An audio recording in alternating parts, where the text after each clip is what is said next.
welcome to Home Ed Looks Like This, and this is our unit study on Remembrance Day. And I'm really excited about this year's unit because obviously every year we always do something for Remembrance Day. This year we decided to focus on the animals that were used in the war and also our ancestors that fought in the war. And we found out some really intriguing stories, so I can't wait to share them with the children. Nimueh's got a counting exercise to do, and Anthony's got some comprehension sheets that will go alongside with the PowerPoint presentation they're both going to be seeing later. And then this evening we're going to be doing a family meal that the children are going to cook themselves, probably using the B-row book that my Nan Wilcox got us. And we're also going to snuggle up and watch the documentary that my Nan Lunt did with Ricky Tomlinson on the Blitz. So that's going to be great fun, and I can't wait to share all this with you guys and with the children.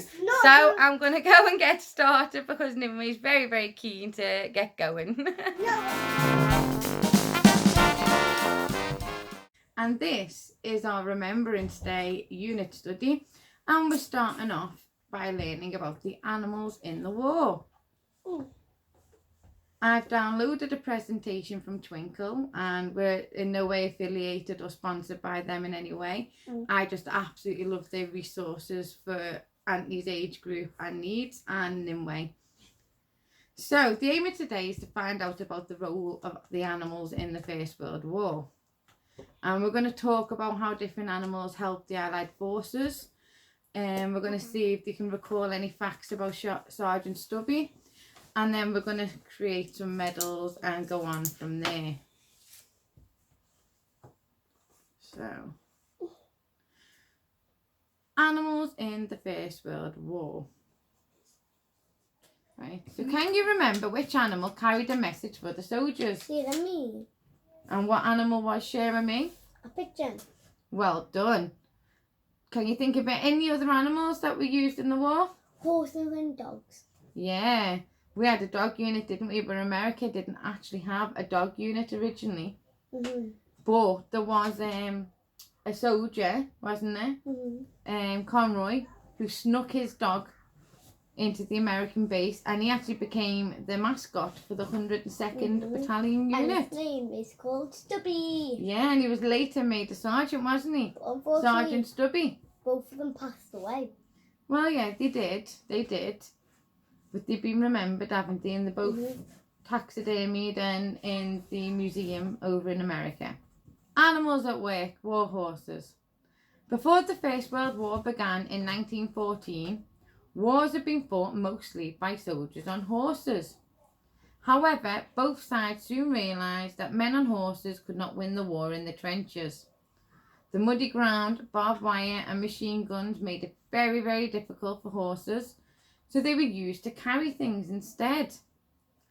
So cars and tanks often went wrong, but horses and mules could be relied on to get food and equipment to the front line. Ambulance horses carried wounded soldiers, and artillery horses carried weapons, ammunition and other heavy loads. So we even had hard-working elephants. What? Yeah, elephants were taken from circuses and zoos and put to work. And if you look at this photograph that I'm showing you here, that's an elephant carrying a heavy gun. And they were used to show people in Britain that even exotic animals were helping in the war effort.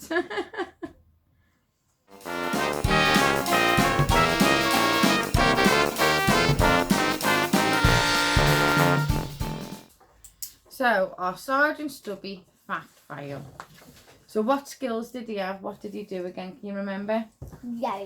What did he do? He used to sniff out bombs and enemies. So right, sniff out bombs and enemies.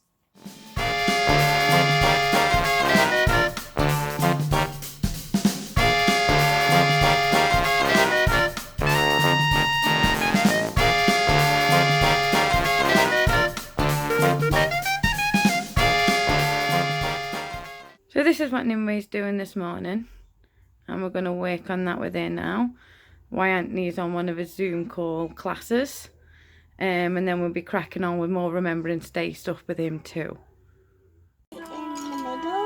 Okay. So so it look fantastic. And now I'm doing do wet all around there. And then I'm going to put all the wet on there and then the brown and then to the little of this. Okay, very unique. Oh, yours is coming along lovely there, Anne.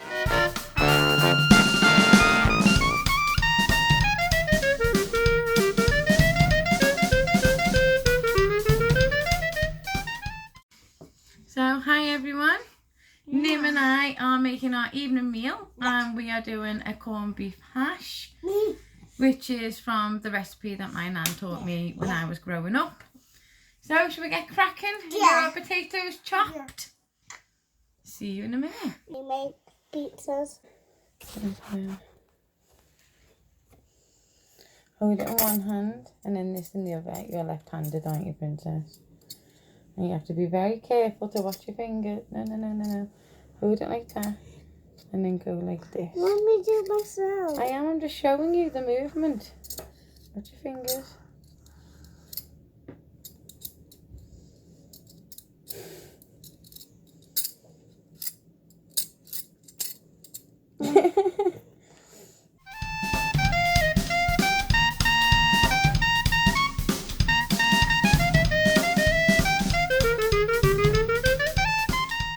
So, Nimueh, you're going to be helping me chop the potatoes in a minute, aren't you? Yeah, but never do this at home, kids. Never. Because it's a sharp knife, isn't it? Yeah, guys, never do this at home. So we're just entertaining it, aren't we? Aren't we, Dad? I mean, Mum. Aren't we, Mummy? Well, I'll be supervising you and helping you. Yeah. And so never do this at home without your mother.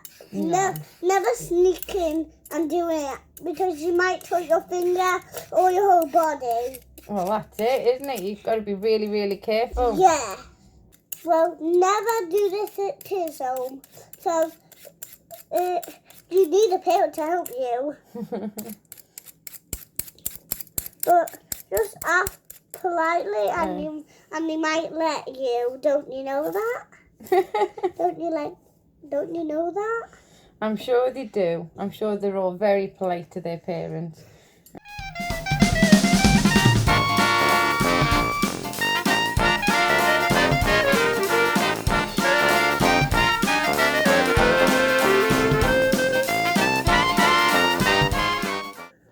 Okay, look. You're getting this all over the table. Somebody needs to clean. Right, so that's the potatoes peeled. You So are going to cleaning chop up. them. Well, back during the rationing period, there was a huge limit on how much food you could actually have. So food was quite scarce and people were encouraged to grow their own in the gardens and contribute to the community food effort too. So they had to choose recipes that took minimal ingredients but could feed as many people as possible. And obviously corned beef hash is a great one for that because it goes round everyone. Now I'm going to prepare the rest of the ingredients now the potatoes are on to boil.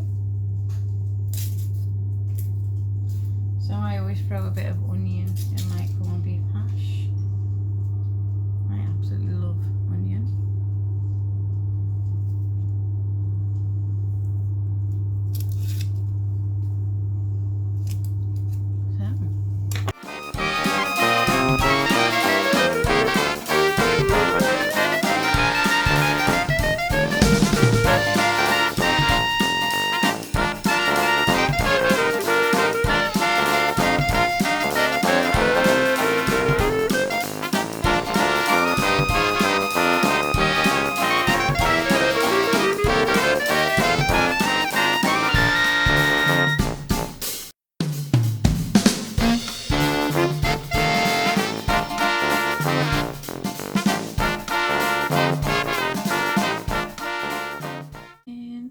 So that's that. Everything is now cooking away in pans behind me. When that's ready, I'll be mixing it all up and putting in our corned beef. And then it'll go in the oven with some cheese on top. So I need you to mash all this in. Be careful because it's hot, okay? So we have to be careful. Do you want to do the mashing? It's really hot. It is. Ugh. Don't do big one. Go. Mummy's just opening the corned beef. Wait, where do we put that corned beef in here? Yeah, that's the plan.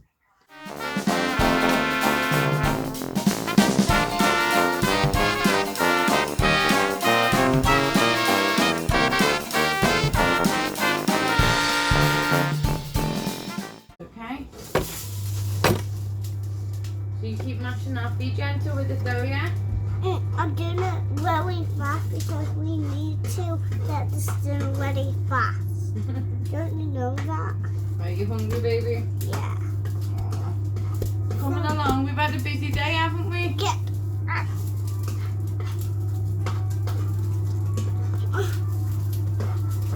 We're doing a lot of talking in our breaths, aren't we? Yeah. Can you spoon all this in here now? Yeah, Go sure. on. Oh. And Nimueh is just filling the casserole dish with it now. Fill it? Yeah, all of this has to go in here.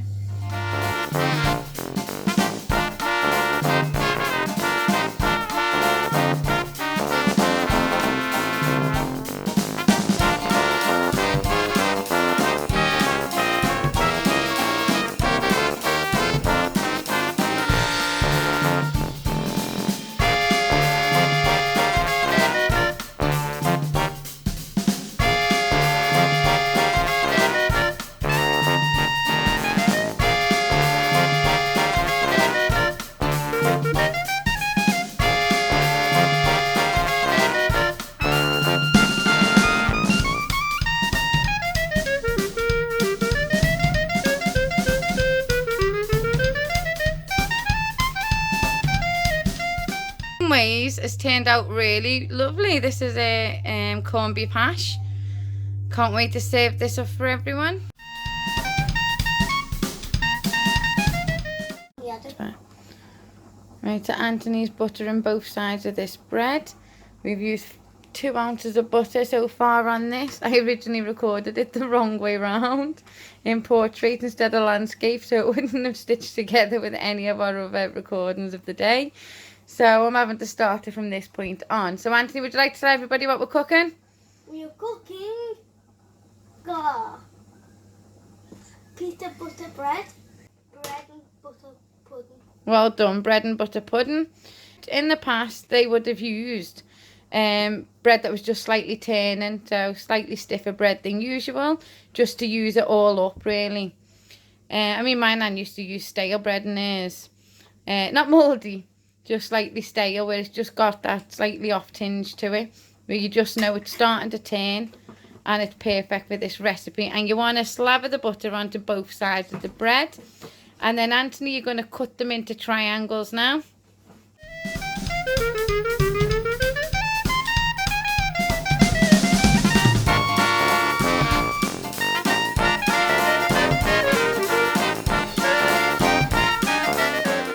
So Anthony's just going to quickly butter the dish we're using. And we're only using a little one because it's just 4 people eating this tonight. Go to all the sides, all the corners. Good lad. And then now you can start stacking your slices of bread in there.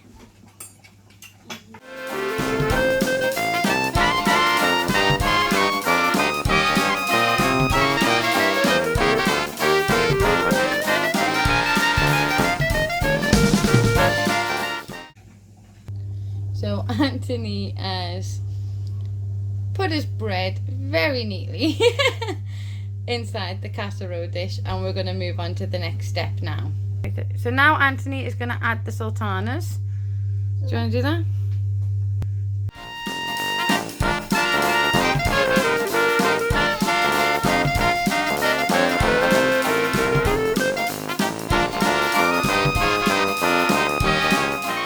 Looking good there, Ant. And as you can see, he's got them all in between each of the layers, right down to the bottom. And Auntie likes to go overboard on the raisins, don't you, mate? Raisins are lovely. They're yummy, aren't they? Yeah. Right, shall we move on to the next step? So the next step is to crack your eggs into the bowl. Yeah, 3 eggs.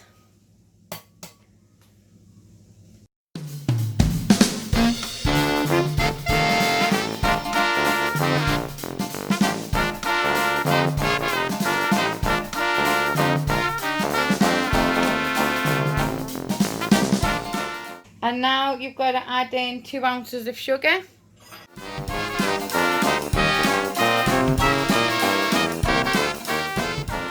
Okay, mix all that in together. And while you're doing that, I'm going to heat up the milk and then we'll add that in too. So now Anthony is pouring in the hot milk, and do it slowly because it is very warm. And that is a full pint of milk going in with the eggs and the sugar. Do you want to give that a good mix? Be careful not to splash yourself. And then we'll make custard. Yeah, pretty much. I love it. I love the custard. How we make it though. I do too. And now Anthony's going to add that custard mixture we've just made over the dessert. He's not the tidiest in the kitchen. Gotta make sure everything's covered. You want to try and get all the crust covered too. Sure every end of it's covered.